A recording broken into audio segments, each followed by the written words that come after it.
So we just talked about the sense of the Pharisees and the scribes, not all of them, but probably most of them. They're thinking that, if you don't wash your hands before you eat, they have this sense of a ceremonially. It's not like, they're not talking about dirt and all, but it's talking about sort of uncleanness in the sense that you're not right with God. They have this thinking here of sacred, common, and unclean. Sacred being holy, that which is dedicated to God. Common is not really necessarily bad, but then unclean. And there's a sense of, in these folks, that, other things are unclean. One of the things, get this, and this is not all of the people, but the Jewish people, or a lot of them at that time, felt that Gentiles were unclean. What do I mean by Gentiles? Anyone not a Jew. Okay. Now, Christians came later. So you have three types of people, actually, that are in the world. We have the Jew, especially in the Old Testament, New Testament.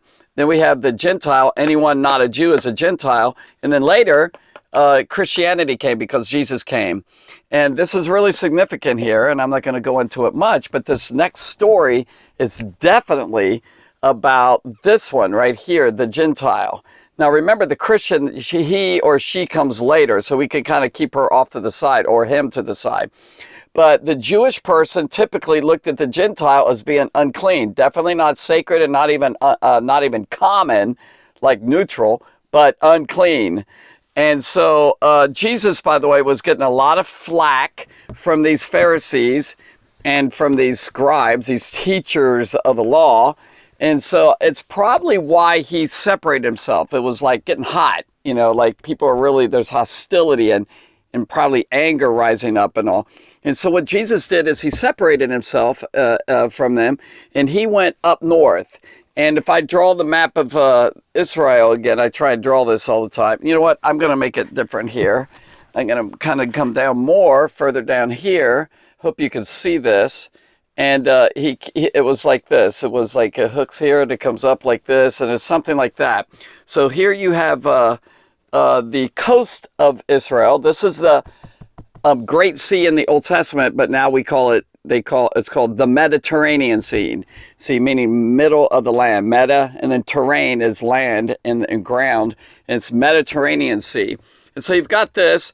And then down here, as you know pretty well, we have Galilee right here. We had this, it comes here.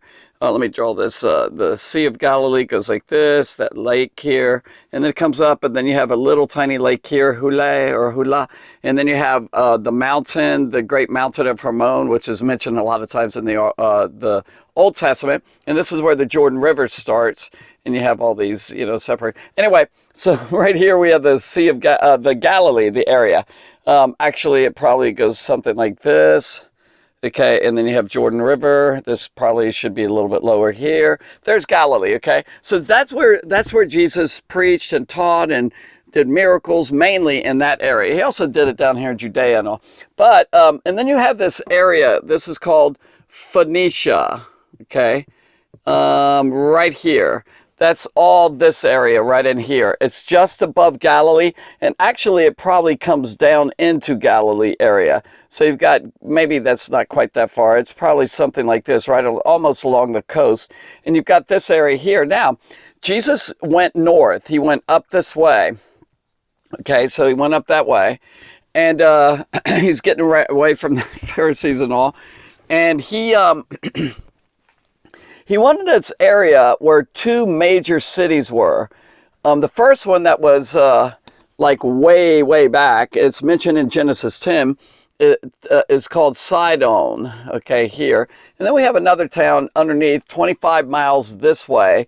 I'll put 25 here. Down here off the coast, so we have Sidon right here.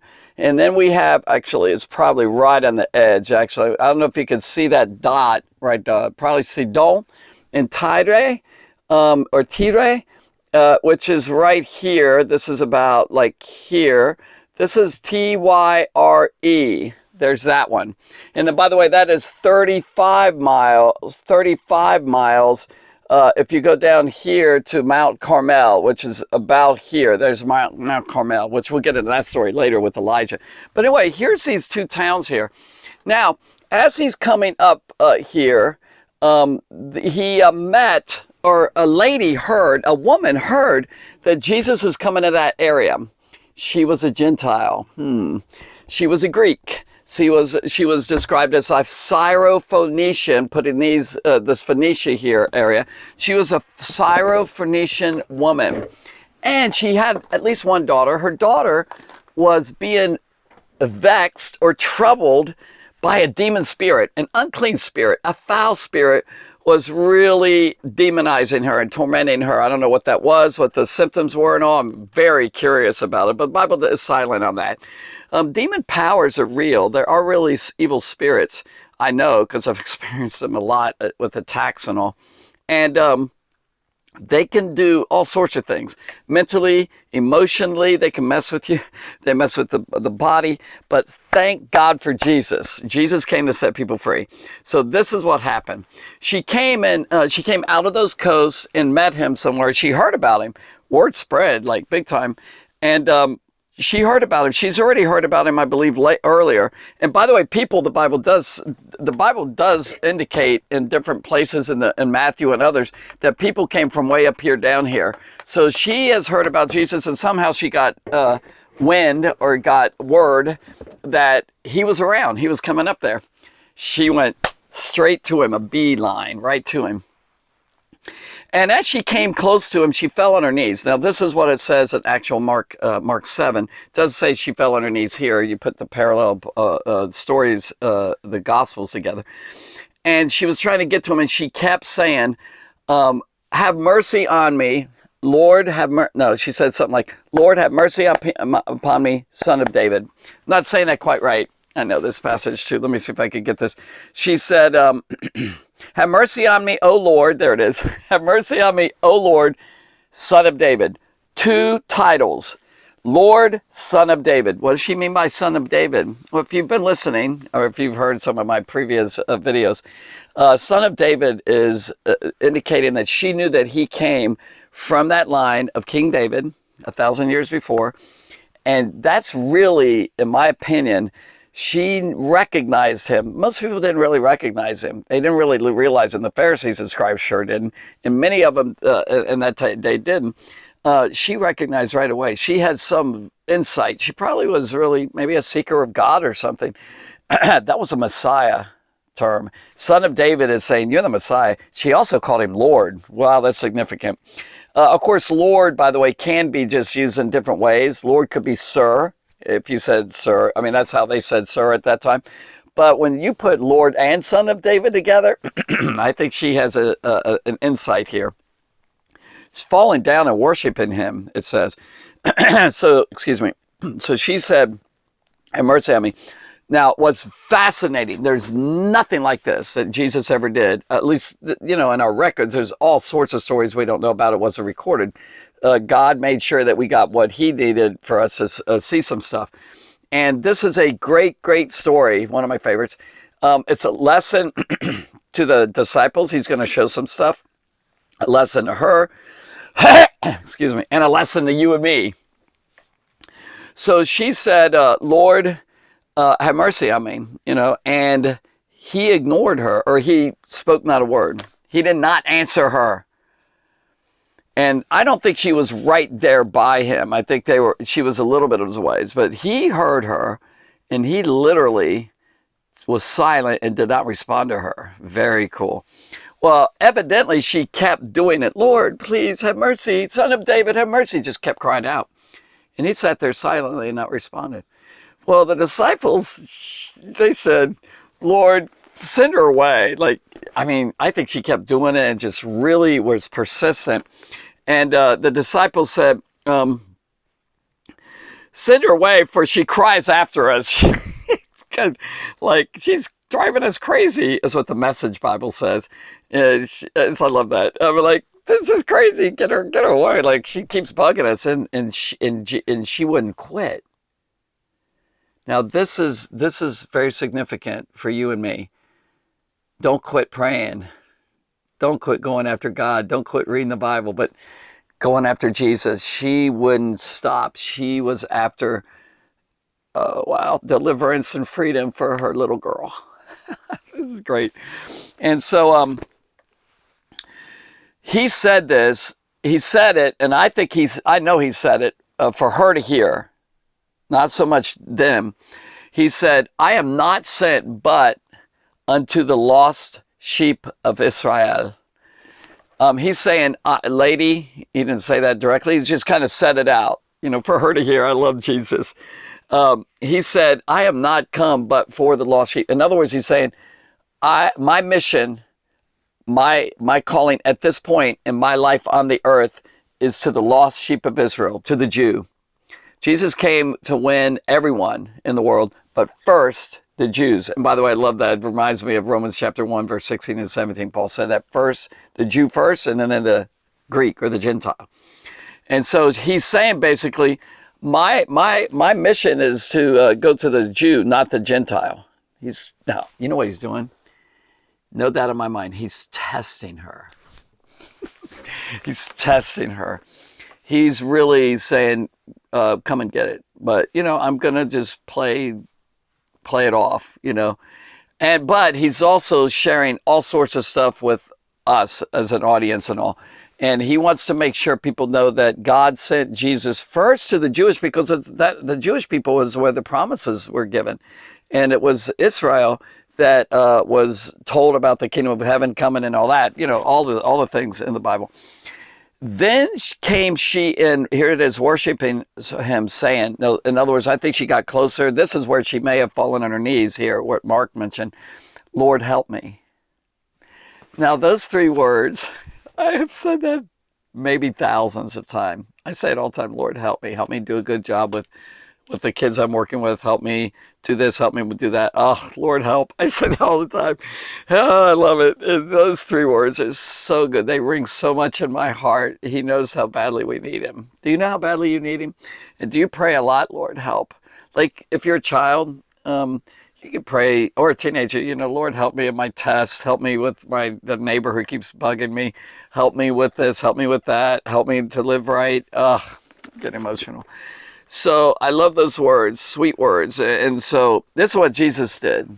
This is unusual, like totally different than the character of Jesus, but he's doing it on purpose.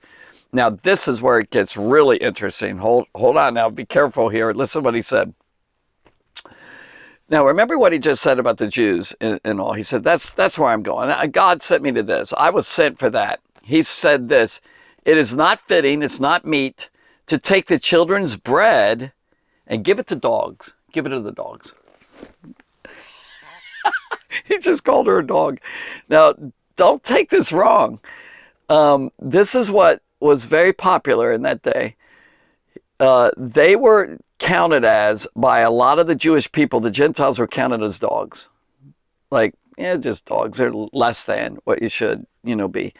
The Bible does actually, in the Old Testament, even in the New, Paul mentions it, and in the Old Testament, the Psalms and all that, or they refer to the sense of men and women kind of becoming beast-like. Actually, people do act really animal-like in their natures and all, and that's really bad. But, they just act less than human. Now, he did not. I'm going to tell you right now, that was another big test. Huge, tried her big time. To see if she's really going to go after him some more. How badly do you want it? How badly do you want your prayers answered? Do you really pray intensely like she was? And so now he took a common term that everyone was recognized. Everybody does that. He didn't believe this. This is not from his heart. But he's saying, hey, by the way, you're a Gentile. I'm a Jew. You're asking me, a Jew, to do something for you. And, you're treated, you're counted or you're looked down on like you're dogs or something. He said, it's not right to take the children's bread. The children, meaning the Jewish family that's supposed to be God's people, his family. He says, it's not right to take the children's bread, like their food, like their bread here. It's not right to take the children's bread and give this that's supposed to go to the children and cast it to the dogs, to give it to the dogs. So, here's a little dog here. By the way, when I say little dog, that is literally what it says in the Greek there. It's actually, the word is little dogs, like puppies. So here's here's a little dog. I hope you can see that right there. He said it's not right to take their food and give it to the dogs. It should be given to the children. Bread, the food, the food that we eat should be given to the children. And so what was her response? She could have been offended and said, wow, you really feel that way? And just forget it then and walk on. No, no, no, no. And this is what he's trying to share with us and with the disciples. He's trying to show them. I think he knew somewhat what was going to happen. He realized this woman is really for real and come and do it. I want my followers to see what persistent prayer looks like. What does it mean when you just will not be denied? You will continue praying and getting what you want. And so she said this, and I totally love this about her. I believe she made it into heaven and all. She said, true, Lord. She agreed with it. What humility, what humbleness. She said, yeah, I agree that I really am not worthy. And she said this.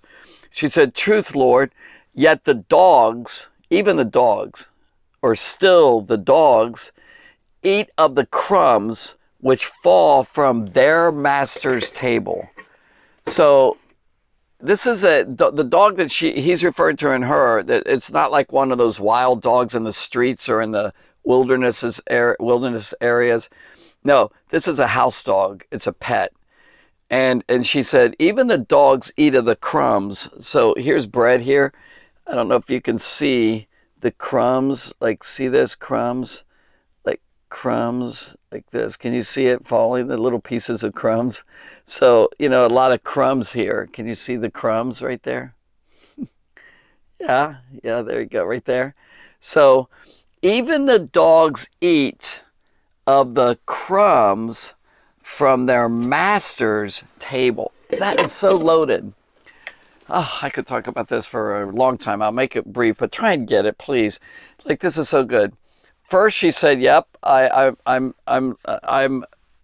not worthy of this, and you can count me as a dog if you want, and that's what I am. I'm not worthy of the Jewish God. I'm not worthy of His blessings and His promises. I'm not a child. I'm not in the family of the Jewish people. She's a Gentile. She's an outsider." And then she says, "But even the dogs," she's admitted, "Yeah, you guys, the Jewish people, count me as a dog. That's fine. I'm cool with that." Like, wow, what a humble spirit, what a humble heart. And then she says this, even the dogs will eat of the crumbs that come falling out. Like, I'm coming even after you some more and saying, at least give me crumbs. Like, children's bread is healing. Think about that, by the way. If you're a child of God and you've given your life to Christ, I personally believe that God wants to heal and deliver, and it's like your bread. It's like your food, and you can have it. It's not something that you can't reach for. Food, so healing the children's bread equals healing in this story. Wow. That He wants to meet your needs, okay, like food meets our needs. Anyway, so, and I love that last line that she says, from their master's table. She is saying, you're my master, you're my Lord, and I see myself as not really worthy of you and all, but even I can get the crumbs of the... Just like, I don't know if that upsets you or anything about the dog thing. It doesn't me. It was just a common thing, and he took that on purpose to share that. But I love her answer, and I love Jesus.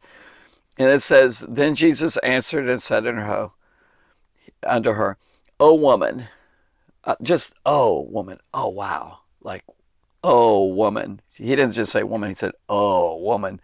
He said, "Great is your faith." Great is your faith. There's only two people, and we already found one of them in Matthew 8, and now we're in Matthew right now 15. There's only two people that Jesus ever said that had great faith. Both of them were not Jewish people. They're both Gentiles. That's a kind of a wake up. His own people, his own nation, that he, family tree and everything. He never told any of them that they had great faith. He said it to the centurion, and now he's saying it to this woman of Syro-Phoenicia, this Greek woman, Gentile woman. Great is your faith. You know what happened, don't you? What's the end of the story? It says, be it done unto you as you want. Get what you want. You know what happened? And her daughter was made whole from that very moment, that very hour.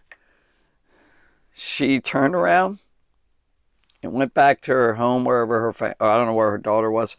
But that moment, like when Jesus said that, think about the power of Jesus, by the way. He just speaks and it happens like this from a distance. I don't think her daughter was there.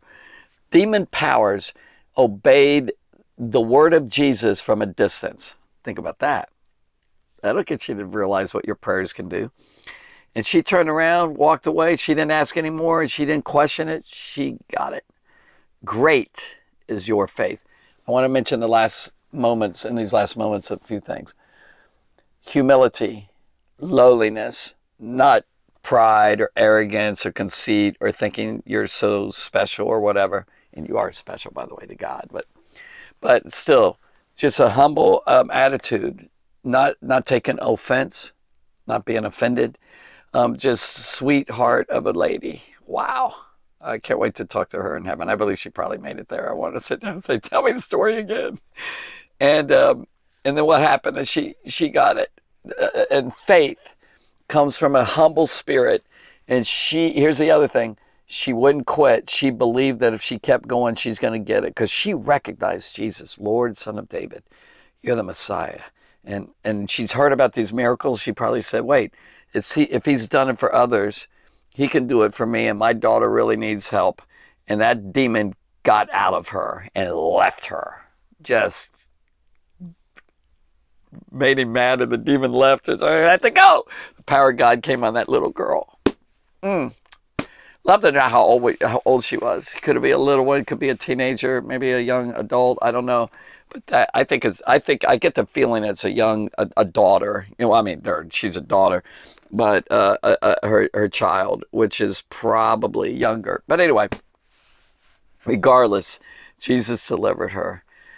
Now Matthew is bringing this story to his readers as they're reading it. He remembers it. He was there, probably right there watching, unless he went home for a little bit while he was in Capernaum, or whatever. But here he is experience, or he knew that story and he wrote it down. Mark did too. Luke didn't mention it. He may have said that I'm not going to bring that one in there, even though he's talking to the Gentiles. Maybe he didn't want them to take it wrong or anything like that because of the dog part. Don't take it wrong. Jesus is testing this woman, and he'll test you. And a lot of times when you're praying and you're really trying to get something, you don't hear, you don't see, nothing's happened. There's a big delay. There's a silence from heaven. Maybe you're asking Jesus or the Father for answers, and it's just quiet. Just be like that Syro-Phoenician woman. Don't just say, well, I guess he's not interested, or he doesn't want to do what I'm asking. No. He's testing. He wants to test you.